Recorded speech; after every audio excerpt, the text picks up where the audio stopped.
of gratitude for the graciousness of God. And Joshua called what we call the National Assembly. If we cast our minds back to when God called Abraham from his father, Terah, who was living in Mesopotamia. Because before God called Abraham, they were all, idol worshippers. With his two brothers, Haran and Nahor. They were all worshipping idols. But God called him from Mesopotamia, and because God wanted him to begin a new life, he asked him to break away from his family. We know all those stories. So today, Joshua tried to remind the people, and Joshua tried to practice what we call the principle of leadership, which means leading by example. He said to them, I and my family, remember when Joshua was saying this, he was almost going to die.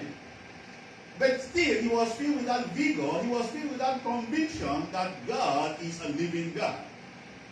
So then he said to them, I and my family, we have chosen.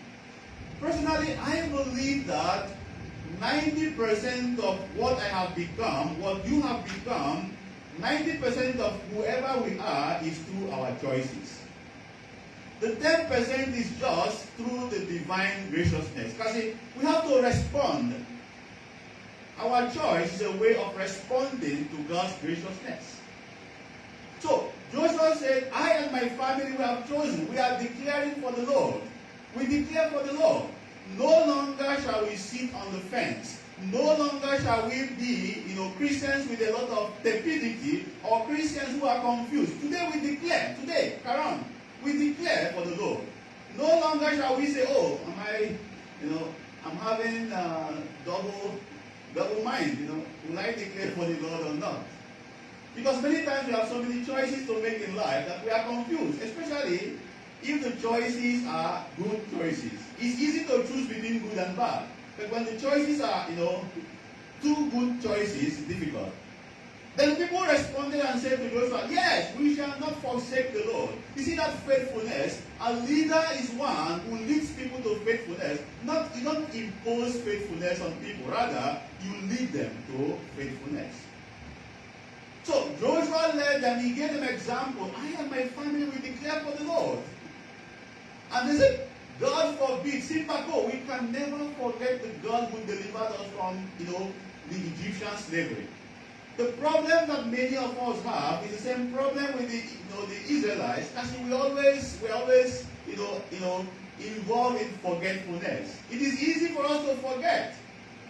In Cebu, for instance, I saw many young people who had Pamisa. They book masses, novena masses, they book everything.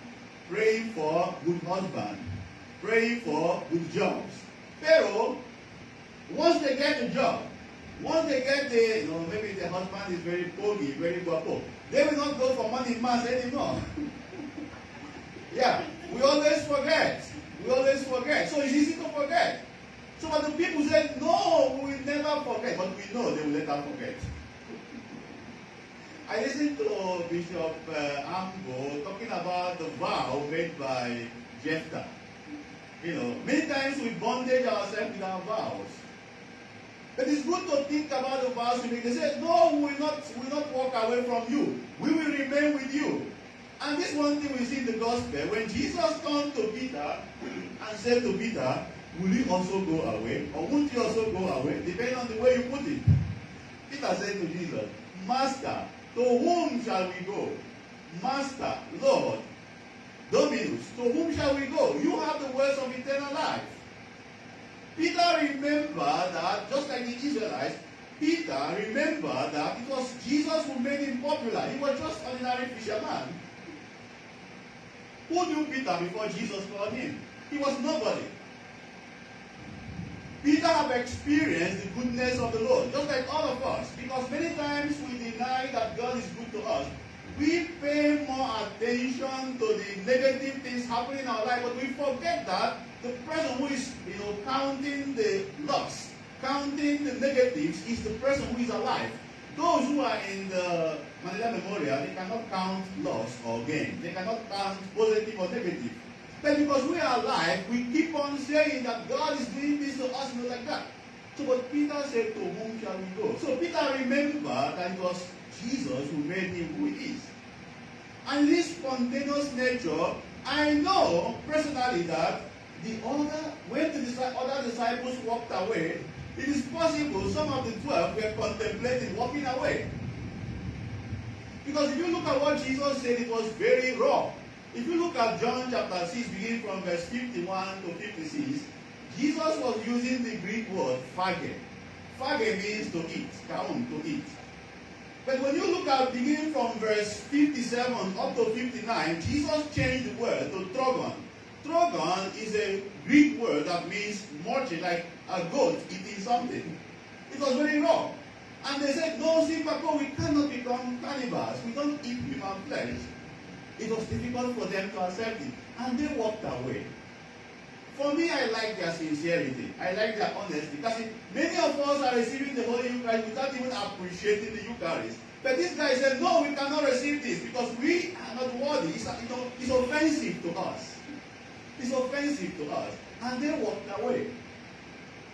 But the beautiful thing about these guys, I say, is their honesty. They walked away.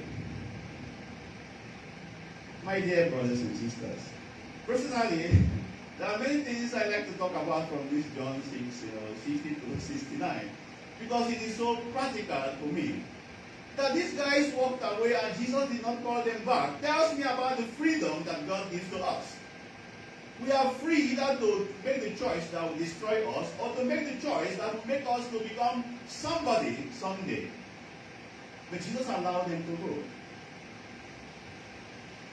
There are many things that are very offensive in the gospel. Personally, what I wrote in my Facebook today, I said, if the gospel does not cause you to stumble, that's not the real gospel.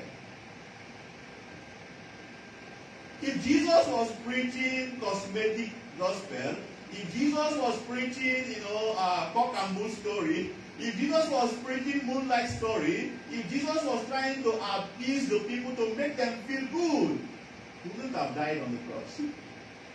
He died on the cross because he said something that people do not want to hear.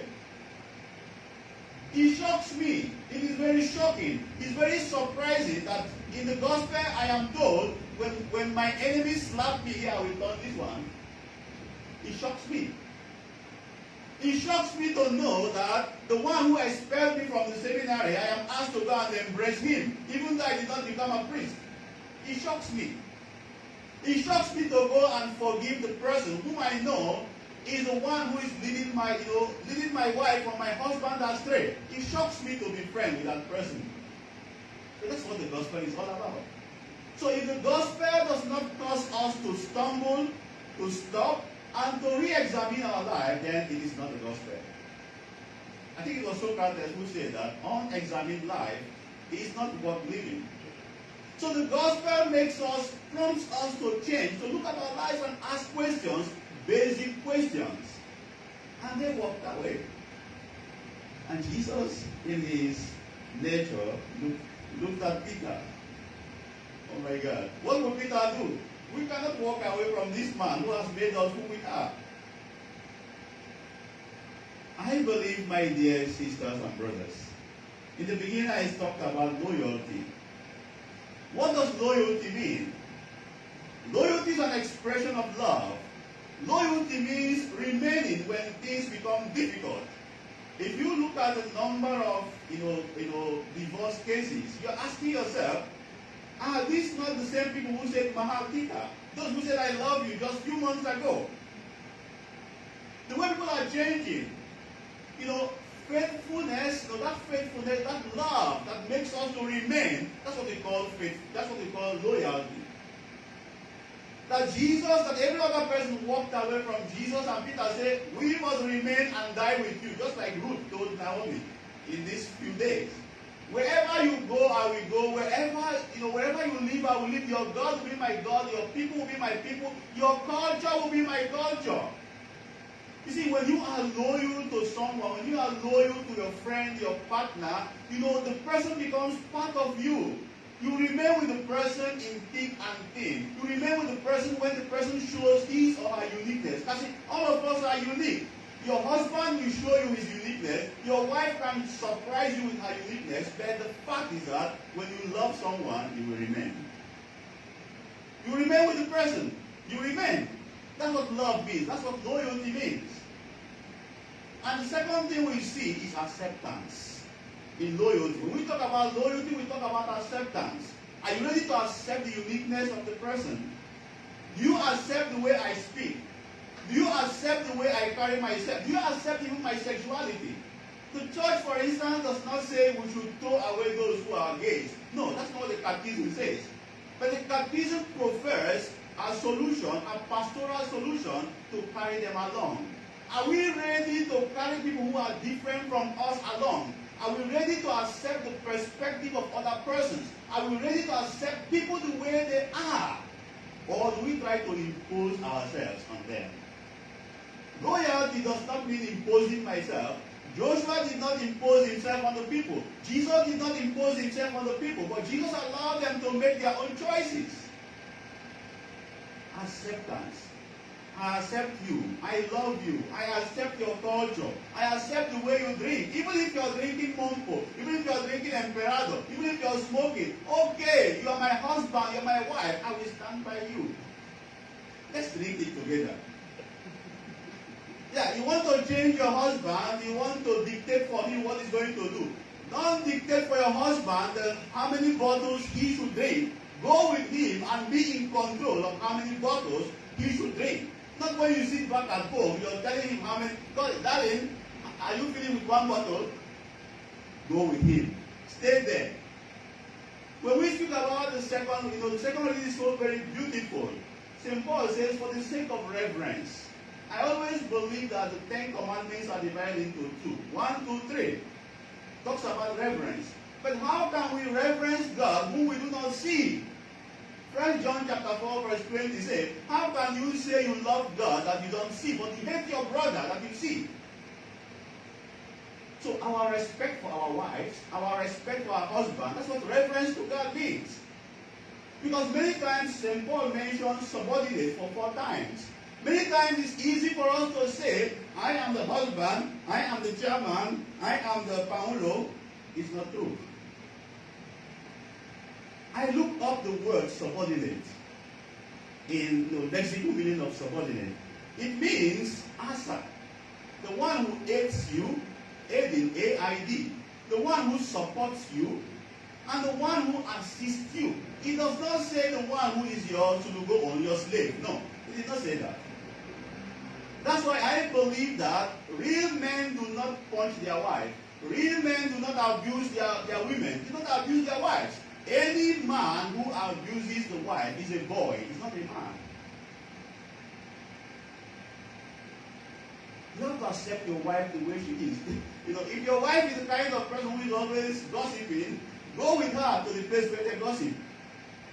If your wife is the kind of person who is always, like I know my mom, for instance.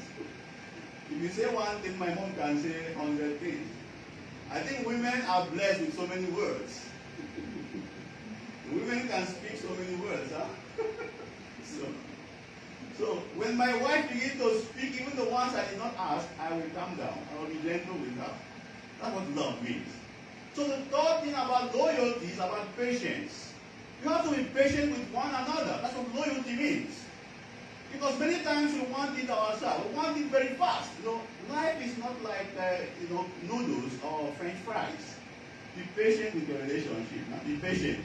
It may not be good today, but tomorrow it will become better. But if you run away today because today is not, what about tomorrow? What happens tomorrow? So calm down, calma in desire, calma. No? At the end of the tunnel. There may be darkness now in your relationship, but at the end of it all, there's bright light. But you have to do with patience. Be patient. Another one is endurance. And I don't like to mention everything. But solidarity, communion, fellowship, all these things are manifestations of loyalty. But look at that word loyal, L-O-Y-A-L. L-O-Y-A-L. I will end with that. I'm sorry I've taken your time. If you look at the first letter, it talks about what? Listening. Loyalty means listening. If you look at the last letter of loyal, it means also listening. Because listening is an expression of love, expression of gugma, expression of forgiving. If I don't love you, I will never listen to you. It's because I love you, that's why I listen to you. So look at that word loyal. L for listening. The O means openness. In your relationship, don't say, I must be in control. No, two of you should be in control. Not one person. Be open to the other person. The Y means yes. Don't say no to your husband. Don't say no to your wife. Be like God. Always say yes. But after, you can do what you want to do together with your husband or with your wife. Then the A means availability and attention. When we say that Jesus loved the church, how did Jesus love the church? He was present, and he continues to be present. In Matthew 28:19-20, he said, I will be present with you. I will go with you. I will be present with you. Many of our husbands and wives, they are not present to each other. We have to be available. We have to be attentive. Listen to one another.